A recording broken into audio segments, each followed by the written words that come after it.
संतवाणी से, शास्त्रों के प्रमाण से, कि आप भोजन केवल उतना ही पाइए जो बिना औषधि के आपकी आंतें पचा ले और कब्ज ना होने पावे। यदि आप रसेंद्री के स्वाद के वशीभूत होकर के प्रसाद खूब ग्रहण कर लिए, वातों की सामर्थ्य नहीं है, क्योंकि आप क्रियारत नहीं हैं। अब अभी आपको 8-10 घंटे बराबर क्रिया करनी हो तो पच जाएगा गरिष्ठ पदार्थ, पर आपको क्रिया तो करना नहीं है ऐसी। रसेंद्री के स्वाद के वशीभूत होकर अधिक प्रसाद पालेंगे तो आपसे दिनचर्या नहीं होगी, उदास रहेगा मन। कब्ज होने पर भजन में रुचि नहीं रहती, कब्ज होने पर प्रमाद स्थिति रहती है। इसलिए साधक किसी औषधि से कब्ज निवारण का उपाय नहीं है, ये बहुत सावधानी की जरूरत है। ये बिल्कुल सहज सरल बात आपको बता रहे हैं। यदि कब्ज रहित होना है तो प्रातः काल उठ करके सबसे पहले भगवद स्मरण, गुरुदेव को प्रणाम, वृंदावन को प्रणाम, संतों का स्मरण, फिर पानी को गर्म कीजिए। आधा लीटर, पौन लीटर, 1 लीटर, 1.25 लीटर, जितनी तुम्हारी पीने की सामर्थ्य है। रुचि नहीं कह रहे, पी सकते हो। ऐसा गर्म नहीं, चाय जैसा हल्का गर्म करके और वज्रासन में बैठ करके आराम आराम से पीजिए। 15 मिनट वज्रासन में बैठकर धीरे धीरे पीजिए। थोड़ा टहलिए उस पानी पीने के बाद, फिर सो जाइए। आप अगर 1-2 दिन की बात हो तो आप कि चलो हमें वहां लघु शंका जाना पड़ेगा, पानी नहीं पीते हैं, तो आप बीमार हो जाएंगे।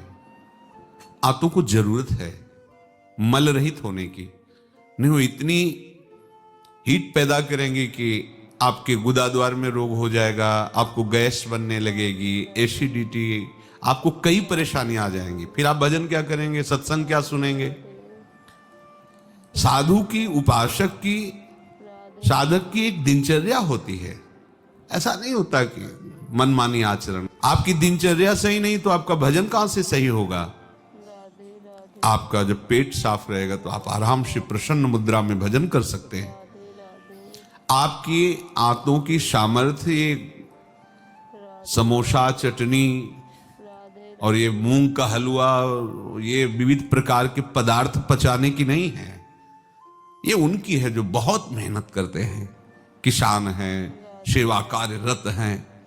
आपको तो बस मूंग की दाल या घिया की सब्जी और 2 रोटी प्राण पोषण के लिए चाहिए। प्रसाद पाने के बाद आपको लगे कि मैं अभी 2 रोटी पा सकता हूं, इतने में बंद कर दो, क्योंकि हमें पानी भी इसमें डालना है, वायु के लिए भी खाली रखना है, पूरा यहां से नहीं ठांस लेना है। इसके बाद तुम घूमो वैद्यों के पास कि कब्ज है, पेट में गर्मी है, धातु रोग हो गया है, ये सब लक्षण तुम्हारी प्रमाद स्थिति के हैं। मनमानी आचरण। भागवतिक सत्संग के साथ साथ आपकी शारीरिक दिनचर्या के भी सत्संग हुए हैं। ऐसा नहीं कि ऐसी बात पहली बार बता रहे हैं। कब्ज रहेगा तो स्वाभाविक वीर्यपात हो जाएगा। आप गलती के आचरण करेंगे तो नस नाड़ियां इतनी शिथिल हो जाएंगी कि बिना किसी प्रयास के वीर्यपात हो जाएगा। नाना प्रकार की मन की जो वृत्तियां हैं उनको रोकने के लिए पहले हमें थोड़ा शरीर को स्वस्थ रखना है। स्वस्थ रखने का मतलब चर्बी बढ़ाना नहीं है। हल्का भोजन, साधक हो आप, प्रभु के भोग में सब कुछ बन रहा है, वो पा रहे हैं, उनकी महिमा है। हम इतना ले लेते हैं, प्रसाद भी हो गया, अपना जीवन यापन करते हुए भजन कर रहे हैं। कम भोजन, बिल्कुल कम नहीं, पर कम भोजन ये हमारी आध्यात्मिक शक्ति को बढ़ाता है। अधिक भोजन, सात्विक हो तो भी तमोगुण बन जाता है।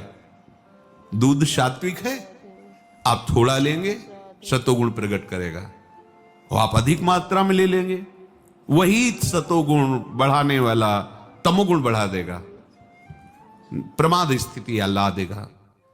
पेट साफ नहीं हुआ और डालते चले जा रहे हो तो क्या होगा? आंतों में वो जलन ताप ऐसा पैदा होगा कि प्लास्टिक की तरह कड़ा हो जाएगा मल, और वही आपके फिर गुदाद्वार रोग और भी कई तरह के रोग। आप समझते नहीं।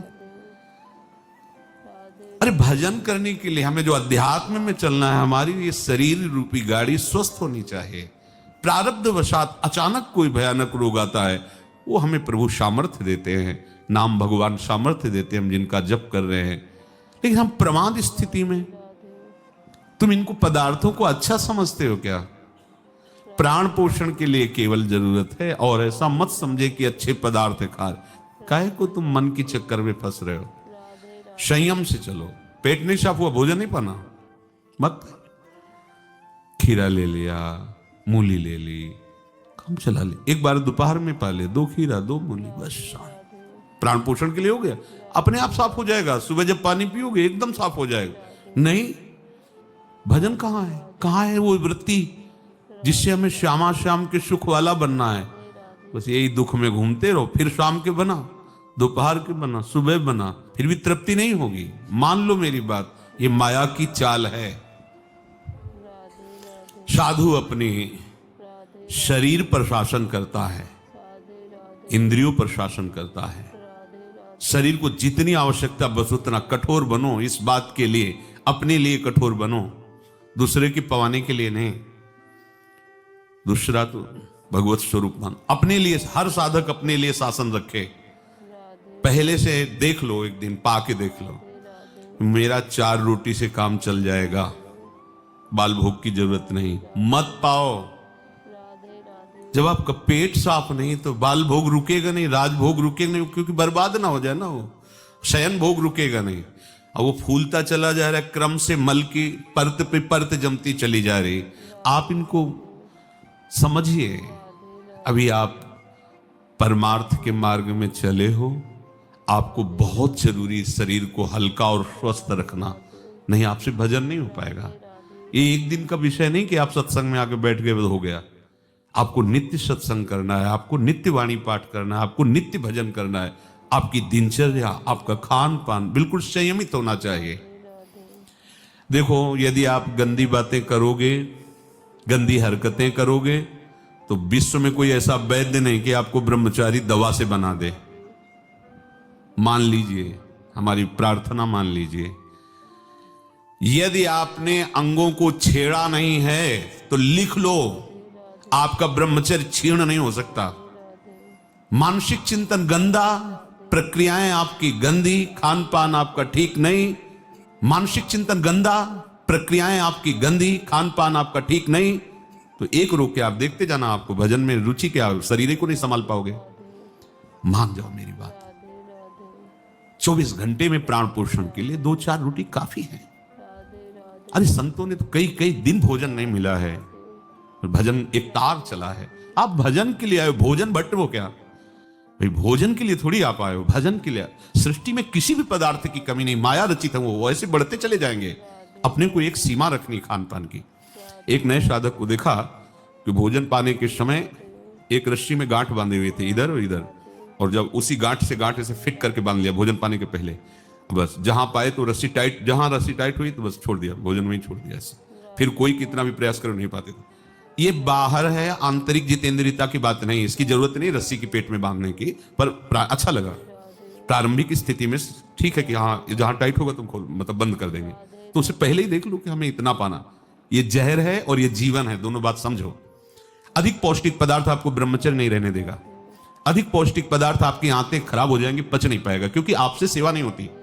अगर 8-10 घंटे पसीना वाली सेवा हो कि फावड़ा चल रहा है, आप हल जोत रहे हैं, बड़ी मेहनत कर रहे हैं, दौड़ भाग हो रही, चलता रहे, आप आइए पच जाएगा। अब आपको सेवाएं हैं नहीं, आप मनमानी रसेंद्री की तृप्ति के लिए, ये शरीर तो पंच भौतिक ही है ना। उचित आहार कितनी बार समझाएं। जैसे भोजन आवश्यक है वैसे ही जल आवश्यक है, उतना वायु। ये पेट बना हुआ एक थैली है, तुम नहीं हो पेट, तुम नहीं हो रसेंद्री, तुम नहीं हो भोक्ता। काहे को मूर्खतावश ये जो शरीर रूपी गाड़ी मिली इसको नष्ट कर रहे हो और अपनी यात्रा को रोक रहे हो। इसका एक सिद्धांत है, एक हिस्सा अन्न, एक हिस्सा पानी और आधा हिस्सा वायु के लिए रहने दीजिए। ऐसे रखा जाता है, तभी आप देखना ऊर्जा शक्ति आपकी बढ़ेगी, भजन की वृत्ति बनेगी आपकी। अब यहां चारों हिस्सा में अन्न भरा हुआ है, और ऊपर से पानी रुचि नहीं है पीने की, क्योंकि वो अंदर ऐसा जहर बनता चला जा रहा है।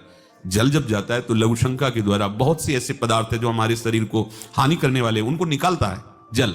मल की आंतों में जाकर मलाशय में वो मल को गीला करके निकालने की चेष्टा करता है। अब हम भजन को तो देख नहीं रहे हो, भोजन को देख रहे हैं। इस समय ये प्रार्थना मान लीजिए, आपका जीवन स्वस्थ होना चाहिए। अचानक कोई असाध्य रोग आता है तो भगवान सामर्थ्य देते हैं, पर आप खुद अपना नाश कर रहे हैं। अधिक भोजन करने वाला, स्थूल प्राण वाला, चंचल मन वाला कभी भजन में नहीं रुचि हो सकती। सूक्ष्म भोजन वाला, सूक्ष्म प्राण वाला, सूक्ष्म मन वाला भजन करता है। मान लीजिए आप लोग पता नहीं इतने भोजन के पीछे क्यों पड़े हैं। आपके पेट में कब्ज 2 दिन उपवास रहे, नहीं पाना है भाई, नहीं जगह है, पानी अपने आप साफ हो जाएगा। नहीं, भोजन 3 टाइम डालना है। ऐसी कोई औषधि बनी है क्या कि आप कुपथ्य करते रहो, मनमानी आचरण करते रहो, आप ठीक हो जाओ? अगर बाई चांस किसी को ऐसा कब्ज है तो बताया है आपको, इस वर्षों सेवन की हुई औषधि, जब कभी ऐसा लगा तो छोटी हर 1 चम्मच और 1 चम्मच इसबगोल की भूसी उसमें मिला लीजिए। शाम के 200 ग्राम 250 ग्राम गुनगुना दूध से ले लीजिए। ये ऐसी है कि आपको बार बार परेशान नहीं करेगी, पर ये धीरे से आपके कब्ज को, क्रम को नष्ट कर देगी। जो अंदर बना हुआ कब्ज है वो धीरे धीरे कई दिनों तक बराबर लेते रहिए। पकवान, गरिष्ठ पदार्थ ये उपासक के लिए वैसे ही अनुकूल नहीं, भले कब्ज ना होती तो भी अनुकूल नहीं। आप मूंग का हलवा पाएंगे, आप बादाम पिस्ता पड़े हुए पदार्थ पाएंगे, आप भजन करेंगे कैसे? मतलब क्या केवल रसेंद्री की तृप्ति ही हमारा उद्देश्य है क्या? कैसे तुम्हें ये बात अच्छी लगती है कि हमें पदार्थ भरपेट पाने? अरे हमें भरपेट भजन करना है। अब वो देखने को नहीं मिलती वो बात जो पुराने साधकों में एक जलन होती है, एक ताप होता है भगवत प्राप्ति के लिए। हर समय भजन के लिए व्याकुल रहता है, उपाय करता रहता है, नई नई युक्तियां सोचता है भजन के लिए। और हम नई नई युक्तियां सोचते हैं भोजन के लिए। आज ये कब तक खाते रहोगे? शरीर को कब तक पोषित करते रहोगे? मरेगा, नष्ट होगा। जिस काम के लिए है वो काम बना लो। ये तुम्हारा शरीर नहीं है, तुम शरीर नहीं हो, ये नष्ट होगा। मान लीजिए आप यदि गलत क्रिया नहीं कर रहे हैं और आपका पेट साफ है तो विश्वास मानो ये ब्रह्मचर्य वो चीज नहीं कि स्वाभाविक नष्ट होती जाए। जिनको ये है कि होती है, तो यदि 8 दिन में आपने नष्ट किया है और अब आप रोकना चाहते हैं तो वर्षों आप नहीं रोक सकते। वो 8 दिन 10 दिन के अंतर्गत नष्ट होगा, स्वाभाविक नष्ट होगा। अगर आप छेड़ेंगे नहीं तो धीरे धीरे अंतराय बनता चला जाएगा, एक दिन आप ब्रह्मचारी हो जाएंगे। अगर आप कोई ऐसी गलत क्रिया करते हैं, गलत आहार करते हैं, तो ही ऐसा है। नहीं, ये कोई ऐसी नहीं कि स्वाभाविक प्रवाहित होता रहे, ऐसा नहीं। ये आपकी गलती का परिणाम है। आपने बहुत ही गलत कार्य किए, अपने ऊपर गलत किया, इसीलिए आपकी ये दुर्दशा है कि आपकी धातु जाते। ये धातु रुक जाते किनको होते हैं? विषयी पुरुष को, पामरों को, जो नीच प्रकृति से नीच क्रियाएं करते हैं। ऐसे ये धातु कोई ऐसी चीज थोड़ी कि स्वाभाविक निकल जाती है, ऐसा नहीं है। एक मनोवाह नाड़ी है अंदर।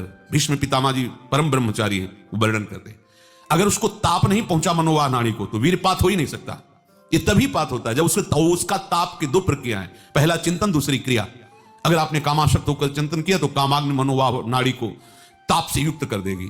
अब वो क्रिया हो ना हो वो आपका नष्ट हो जाएगा। आपने कोई क्रिया की तो नष्ट हो जाएगा, नहीं कोई सवाल ही नहीं उठता।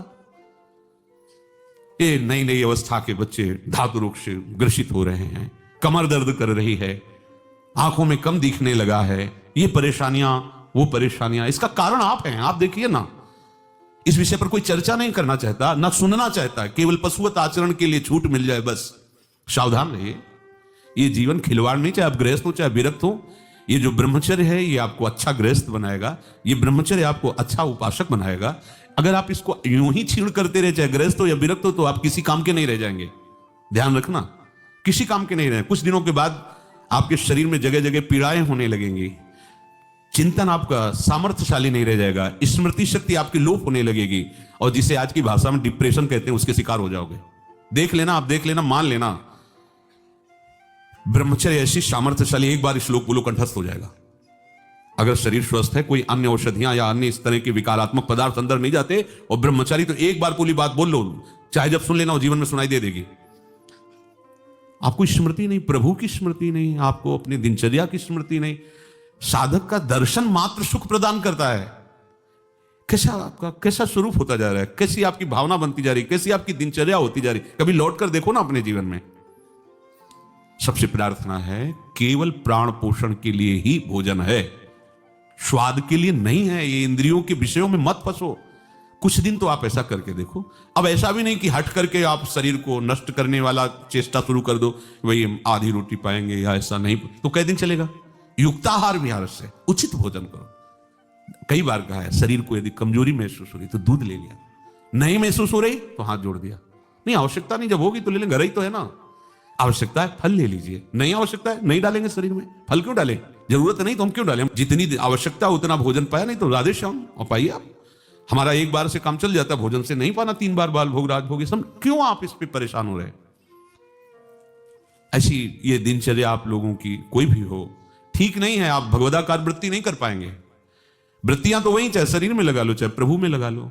तो यहां प्रभु कह रहे हैं योन्ता सुखोन्तरा रामस, जो केवल अपने आराध्य देव के सुख में सुखी रहता है, आराध्य देव के सुख वाला है। और यहां विषयों के सुख वाला हम बनना चाहते हैं और चलते हैं परमार्थ के मार्ग पर।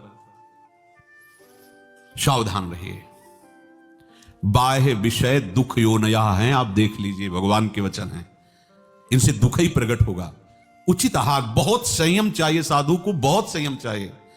चाहे साधु का मतलब हम केवल भेष से नहीं ले रहे, साधुता के मार्ग से ले रहे हैं, भगवत प्राप्ति के मार्ग से ले रहे हैं। ये आहार विष भी है और अमृत भी है, दोनों बातें जान लीजिए।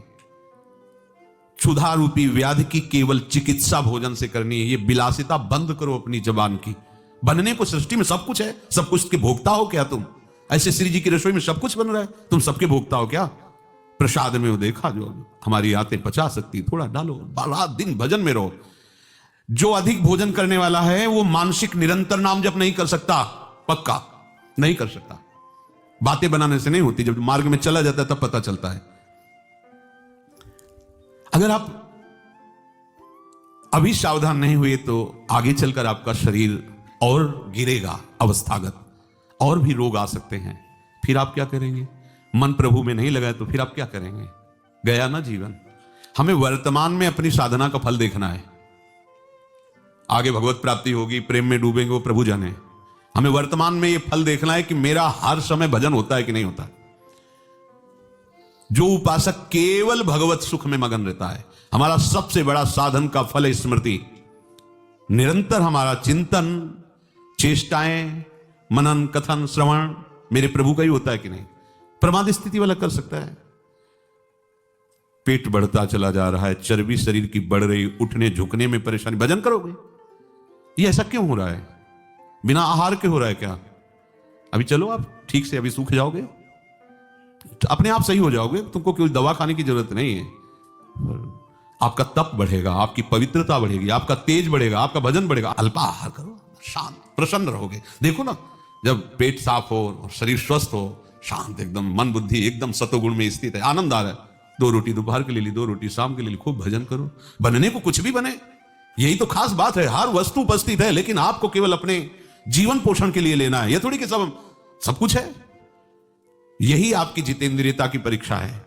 जो अच्छे पदार्थ बने उनकी अच्छी भावना मत रखो, वो तुम्हारे भजन के नाश का कारण बनेंगे। ये हम अनुभव की बात कहते हैं। थोड़ा ले लिया, कभी बाई चांस वाली बात अलग है। थोड़ा गुलाब जामुन बट रहे, 1 रख, मन कह रहा 20, 1 रख दीजिए बस। पहली बार कह दिया, अब दोबारा हमसे मत पूछना। कोई पदार्थ थोड़ा रख लिया। आप ये बात को समझो, ये प्रवचन में कहने की बातें नहीं, पर इसलिए समझा रहे कि जैसे घर के सदस्यों को तो ऐसे हम आपको बता रहे, घर के सदस्य जैसे, ये बहुत आवश्यक है। ये भोजन जहर भी है, अमृत भी है, दोनों बातें समझ लो। ये आपका जो समय बर्बाद हो रहा है ना, नींद, प्रमाद स्थिति, निरंतर भगवदाकार वृत्ति ना रहना, ये सब इसका मूल कारण आपका आहार है। कई दिन भोजन नहीं मिलता साधुओं को। ऐसा तो नहीं कि ऐसे कहीं डाउन मिले, ऐसा नहीं होता। उनका सिंहवत स्वभाव रहता है, क्योंकि संयम, साधु का अस्त्र संयम है, उपासक का अस्त्र संयम है। मान लो आप लोग संयम के मार्ग पर चल रहे हो, उतना केवल भोजन आज से पाओ। हमारी प्रार्थना मान लो, आज्ञा मान लो, उतना पाओ। सेवा में तुम्हें थकान न महसूस हो, प्रमाद स्थिति न हो, पेट में कब्ज न हो और मन प्रमाद में स्थित न हो। सूखी रोटी और दाल पाने वाले का मन काम चिंतन नहीं करता, ध्यान रखना। वो हलवा, पूड़ी, कचौड़ी, रसगुल्ला खा के देख लो, अगर काम चिंतन न हो तो बताना। ये प्रवचन पर्सनल है, आपके लिए है, अपने लिए है। इसको धारण करो, तभी आगे बढ़ोगे। आप खान पान अपना ठीक नहीं रखेंगे तो साधना आपकी नहीं बनेगी, आप निराश हो जाएंगे भगवत मार्ग से। और प्रमाद स्थिति जरूर आ जाएगी अच्छे पदार्थ पाने वाले को। आप चैन से सो नहीं सकते, इंद्रियां आपको सोने नहीं देंगी। थोड़ा सा तो आप इस बात को समझिए, आप किस मार्ग के पथिक हैं। आप अच्छे अच्छे पदार्थ पाएंगे और चैन से सो जाएंगे, ऐसा कैसे हो सकता है? इंद्रियां बहुत बलवान, बलवान इंद्री ग्रामो विद्वानमपि करसति, बड़े बड़े ज्ञानियों और विद्वानों को भी भ्रष्ट कर दे वो इंद्रियां, प्रमथन स्वभाव वाली। वो आप रसगुल्ला और हलवा खा करके सोचते हैं कि हम अपनी इंद्रियों पर विजय प्राप्त कर लेंगे, कभी